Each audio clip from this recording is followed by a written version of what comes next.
자, 11월 21일 월요일 방송 마쳤습니다. 장 마감 요약해서 마무리하도록 하겠습니다. 자, 오늘은 외국인들에 대한 예, 생각을 좀 더 해볼게요. 외국인들이 지금 12월 8일 선물 옵션 동시 만기를 앞두고 무슨 생각을 하고 있는지 추정을 해보는 시간을 갖도록 하겠습니다. 장중에 라이브 방송 때 그리고 카톡방에 다 정리해서 올려드렸는데 그걸 다시 한번 한 대 묶어가지고 요약해보고 또 마지막 마감 시에 나온 변화에 대해서도 한번 짚고 넘어가 보도록 하겠습니다. 일단 기본적으로 최근에 시장이 상승하던 이 구간에서 조정을 보일 수밖에 없었던 필연적인 구간이라고 말씀드렸죠.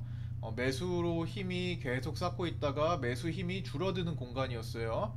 선물 거래 추이를 보면 알 수 있고 그러면서 조정을 보이게 되는데 당연히 급등이 나오면 조정을 봐야겠죠. 매수의 힘이 줄어들고 매도의 힘이 새로 쌓이면서 조정을 어느 단계까지 보는지 이미 이렇게 진행된 상태에서 저는 단계를 4단계로 지금 보고 있습니다. 1단계는 바로 이 갭을 메우는 정도, 여기 큰 갭 있죠? 여기를 메우는 1단계가 진행이 됐고 지금 1단계가 완료됐다고 봅니다. 그 다음에 2단계가 요 정도 여기 두 번째 공간에서 나온 2단계를 여기를 지금 생각하고 싶고요. 예, 3단계는 실질적인 갭이 발생한 공간입니다. 여기서 갭이 발생할 때 종가가 더 낮았던 여기서부터 발생을 했던 거죠. 여기서부터 여기까지 발생을 한 거기 때문에 여기까지 발생한 거기 때문에 그 사이에 3단계 이 자리가 3단계 조정폭이라고 생각을 합니다. 이제 이거보다 더 심하게 내려가는 경우는 여기 봉이 만들어진 자리, 여기 지지받았던 자리, 여기 겹치는 여기 자리가 4단계 자리, 의문구름대가 받치는 자리라고 생각합니다. 요거 깨면은 증한펀드 들어와야 돼요. 요거 빼면 증한펀드가 들어오는 힘이 분명히 생길 거라고 봅니다. 자, 왜 이렇게 조정을 단계적으로 생각을 하고 또 어디까지 또 가야 되는지에 대해서는 이 선물 거래를 보면서 추정을 해볼 수가 있습니다. 오늘 같은 경우는 일단 기존의 누적으로 갖고 있던 외국인과 개인 그리고 개인 먼저 할까요? 어, 현재 금요일에도 목요일이었죠? 목요일에 마감 방송 유튜브에 올려드린 내용에서 확인하실 수 있는데 어, 개인과 외국인과 금융투자가 지금 동시에 상방 구조를 지금 전개를 하고 있다고 말씀드렸죠. 그리고 나머지 주체들이 하방을 쌓고 있다. 자, 그러면서 이제 12월 달은 36912는 선물 옵션 동시 만기일이고 선물을 생각하지 않을 수가 없습니다. 그냥 기존의 옵션만 따지던 그 옵션 만기가 아니죠. 36912는 선물을 같이 따지는 합성 포지션으로 생각해야 되고 그보다 좀 더 선물이 좀 더 힘을 쓸 수 있고 그리고 투자 주체 중에 외국인들의 힘이 강해집니다. 외국인들이 36912에는 가장 힘을 많이 씁니다. 심지어 월물 옵션도 포기할 때가 있는 외국인인데 36912는 포기하지 않는다고 보시면 돼요. 그래서 외국인들에게 2배 내지 3배의 가중치를 붙여도 이상하지 않습니다. 자, 그래서 이 개인과 외국인 금융투자가 모두 상방 구조를 만들고 있는데 그 상방 구조가 12월 8일 만기까지 조금씩 달라요. 개인들이 만든 상방 구조는 이 평균적으로 얇은 상방 구조를 형태를 취하고 있습니다. 이런 형태를 취하고 있어요. 색깔 좀 달리 해볼까요? 개인들이 현재 지금 취하고 있는 상방 그 포지션은 이런 식의 형태입니다. 이런 식의 형태. 일단 먼저 그리고 나서 이어갈게요. 그다음 외국인들은 이런 형태를 취합니다. 자, 이런 형태를 취해요. 외국인들은. 자, 금융투자는 이런 형태를 취합니다. 이렇게 여기가 좀 가려져서 여기까지만 그렸어요.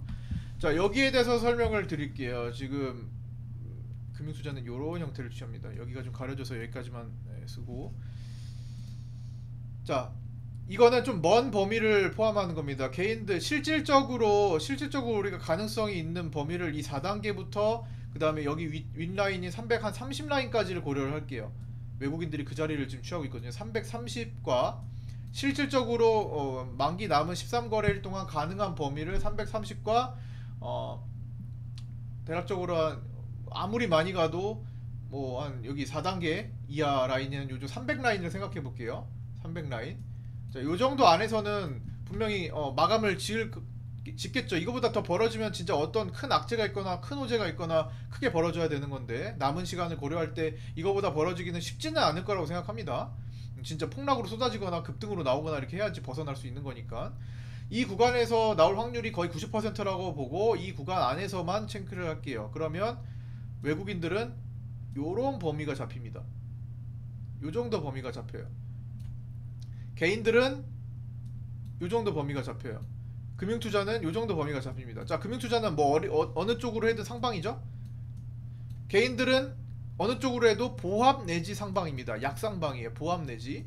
자, 외국인들이 문제인데 외국인들이 키를 주고 있어요. 그래서 외국인들은 범위 바깥으로 빠져나가면 하방이 유리합니다. 이거는 보험적인 측면이라고 제가 과거에도 계속 말씀드려왔죠. 외국인들은 항상 보험으로 옵션을, 풋옵션을 외곽역으로 쫙 깔기 때문에 이런 현상들이 발생합니다. 그래서 하방으로 혹시나 뭔가 큰 사태가 발생했을 때, 급락했을 때 크게 벌 수 있게 해지를 해놓는 겁니다. 보험이죠, 보험. 그래서 이걸 사실상 지금은 이 범위 바깥이라고 생각하고 무시합니다. 여긴 290 이하예요, 외국인들이.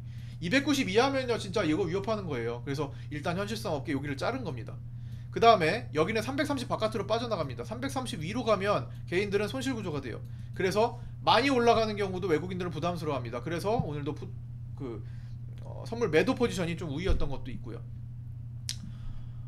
그래서 현실적으로 이 사이를 보는데 외국인들이 가중치를 제가 본다고 했기 때문에 외국인들 입장에서 더 봅니다.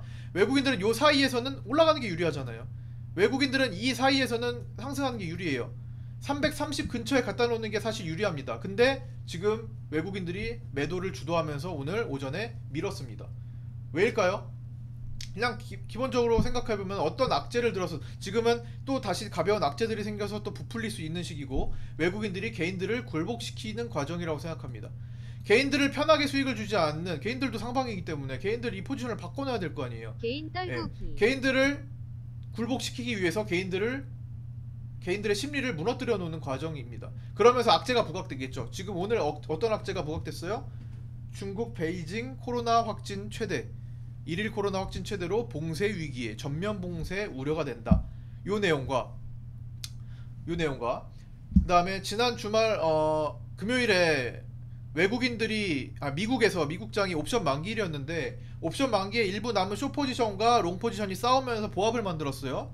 그러면서 그게 끝나고 나서 연준 위원들 나와가지고 매파적 발언을 했습니다. 즉 12월에 금리 인상 확률이 50bp가 더 높았는데 75bp 확률이 죽었다가 다시 조금 살아났어요. 24% 정도로. 그러면서 금리 인상에 대한 압박이 좀 더 생겨나면서, 그리고 또 수요일에 있을 FOMC 의사록 공개도 사실 불안 요소고, 그 다음에 목요일에 있을 우리나라 금융통화위원회도 어떻게 될지 모르는 상황이기 때문에 그런 것들을 우려감을 키운다면 사실 조정을 보일 수가 있겠죠. 그런 것들을 강조하면서 떨군 겁니다. 외국인들이 매도를 주도하면서요. 그러니까 결국에는 외국인들은 내렸다가도 개인들 굴복시키고 다시 올라오는 게 맞아요. 그렇기 때문에 조정을 어느 단계까지 갔다가 다시 12월 8일 맞춰서 꼬리를 달고 올라오느냐 싸움입니다. 1단계까지 가면 벌써 내일이면 올라올 수 있을 것이고, 미국 증시가 강하다면 중국 증시도 꼬리를 달고 계속 지금 올라오고 있으니까 2단계까지 간다면, 혹은 3단계까지 간다면, 진짜 심지어 4단계까지 간다면 이런 형태로 12월 8일에 최대한 끌어올리려고 외국인들이 노력하겠죠. 포지션이 바뀌지 않는다면요. 포지션이 쉽게 바뀌기도 어려워요. 누적된 2달이 있기 때문에, 마지막 한 달에 대한 포지션이기 때문에. 만약에 지난달이었으면 포지션이 바뀔 가능성이 더 높았겠죠. 누적된 양이 적으니까. 이런 상황입니다. 그래서 여기에 맞게 좀 전략을 지금 짜고 있어요. 터닝하는 순간, 터닝에서 돌리는 순간을 보려고 하는 겁니다. 충분히 남은 거래일수랑 비교해서. 그리고 그 다음에는 산타랠리나 1월 효과로 넘어가면서 강세 장이 나올 확률이 좀 더 높겠죠. 자, 그러면 오늘 외국인들이 어떤 방식으로 하루를 보냈느냐. 중국 베이징의 전면 봉쇄 우려가 확산될 때 외국인들은 어떤 매매 행태를 보였느냐. 오늘 카톡방에 자세하게 올려드렸습니다. 그거 확인하시면서 넘어가시되, 오늘 설명을 간단하게 해드리자면, 외국인들은 오전과 오후, 즉 2시 이전과 2시 이후로 나눌 수가 있어요. 2시 이전에는요 외국인들이 매도만 쌓고 있었습니다. 매도 세력만 계속 늘리고 있었어요. 그리고 선물 매도가 줄어든다면 신규로 매수하는 외국인들이 있었습니다. 기존 매도 세력이 강화되고 신규 매수 세력이 있었습니다. 그러니까 기존에 매도했던 사람들은 유지하고 있었다라는 거예요. 그러면 앞으로 떨어뜨리는데 최선을 다하겠죠. 그러니까 조정폭을 더 볼 수가 있을 확률이 높았던 거고, 신규 매수 세력이 들어오면서 매도를 좀 줄였습니다. 그런데 2시 이후로 어떤 이유에서인지 외국인들의 신규 매수 세력이 강해졌어요. 신규 매수 세력이 평소보다 강해지니까 매도가 막 3,800억씩 매도하다가 지금 줄어들어서 한 200억으로 끝났죠. 마이너스 200억으로. 그러면서 가만 보니까 계속 끌고 올라가네. 매도 세력이 축소하기 시작합니다. 숏 커버링 같은 개념이 발생했다라는 거예요. 숏 포지션이 가만 보니까 계속 올라가네, 안되겠다, 지금이라도 끊어야겠다라고 생각하면서 매도세가 줄기 시작합니다. 이게 핵심이었어요. 그래서 꼬리를 달았는데 마지막에 또다시 변수가 발생합니다. 종가에 또다시 원래 매도 세력이 줄였던 걸 다시 늘려버립니다. 청산거래가 나왔어요. 청산거래가 나왔는데 일부 조금 다시 종가로 채워넣었어요. 자, 종합적으로 보면은 신규 매수 세력은 상승을 보러 들어오는 거예요. 상승을 보러 들어온 사람들이 세니까 기존의 매도 세력이 위축됩니다. 매도로 시소게임을 하는 거예요. 시소게임. 매도로 기울었다가 갑자기 매수가 세지니까 매도 세력이 그 힘을 줄여요. 그래서 매도가 매수를 하면서 청산을 합니다. 매도 세력이 매수를 하면서 청산할 때도 종합 포지션은 외국인들이 매도가 줄어들게 되겠죠. 그래서 이렇게 기울어서 반등이 나왔다가 종가에 갑자기 그 매도 세력이 왜인지는 모르겠으나 갑자기 종가로 매도 포지션을 더 늘려버립니다. 그래서 일부 중간에 이런 수급 구조가 나오게 된 거예요. 여기 외국인들의 선물이 줄어들다가 그 매수로 바뀌었다가 다시 여기 마지막에 조금 매도로 바뀌어서 끝난 겁니다. 224억으로. 그런데 그렇게 크진 않아요. 크진 않는데 일부 매도를 보고자 하는 누군가가 하락을 염두에 두고 베팅을 한 거죠. 이렇게 생각을 하고요. 금융투자가 코스피 매수와 선물 매도로 마감을 지으려다가 갑자기 종가에 외국인들이 떨어뜨리면서 베이시스가 바뀌었어요. 지금 현재 베이시스가 마이너스로 바뀝니다. 백오데이션으로 바뀌었어요. 그러면서 조정폭을 조금 더 키울 수 있을 만한 환경이 사실 되고 끝난 겁니다. 하루에도 왔다 갔다 계속해요. 이게 바로 지금 현재 시장 상황입니다. 한쪽으로 뭔가 확신할 수가 없어요. 매도폭을 2단계, 3단계, 4단계로 키울 가능성이 일단 높아지면서 끝났는데 분명히 2시부터 3시 사이에는 그 확률이 줄어들었어요. 하루에도 시소게임이 왔다 갔다 하는 상황이기 때문에 전략 짜기가 사실 되게 애매해요. 그렇기 때문에 지금은 조금 더 방망이를 짧게 잡는 매매가 좀 더 필요할 것 같고요. 좀 더 보수적으로 본다면 기다려야죠. 개인들을 굴복시키는 과정이라고 본다면 좀 더 기다릴 필요가 있겠죠. 기다려서 어차피 외국인들도 상방 전개하는 거 살려야 되니까 꼬리를 하락하다가 만기 포지션을 맞춰가지고 다시 어느 정도 살리는 게 지금 필요하다라는 겁니다. 그런 것에 맞춰가지고 좀 전략을 짜면 되고요. 단타를 좀 더 구간을 짧게 보면서 매매를 하시면서 그 터닝 구간을 살피자. 이 정도로 요약할 수가 있을 것 같습니다. 하루에도 이렇게 시시각각 변하기 때문에 시장 상황을 실시간으로 파악하는 게 중요하고요. 그건 카톡방에 다 올려드립니다. 카톡방에 있는 거 하루에 놓치지만 않으면 시장 어떻게 돌아가는지 어떤 변화가 있었는지 방송을 놓쳤더라고 하더라도 다 파악할 수가 있어요. 그 다음에 오늘 또 카톡에 같이 함께하는 매매 EM 플러스 금요일에 들어가서 오늘 정확히 6250까지였나요? 6250까지 구간에다가 매도하면 좋겠다, 그리고 교체하자라고 말씀을 드렸는데 아까 전에 그게 예, 그쵸, 제가 거기다가 딱 제시해드린 거 여기 보시면 나오죠.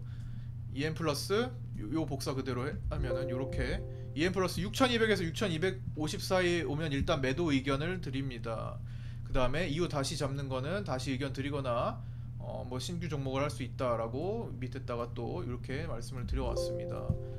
그쵸?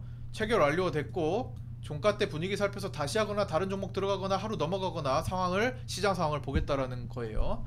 근데 6200에서 6250까지 충분히 체결이 됐고 또 오늘의 그게 고점이었고요. 6250까지 닦았어요. 미리 걸어두는 주문이기 때문에 충분히 체결이 됐을 거라고 봅니다.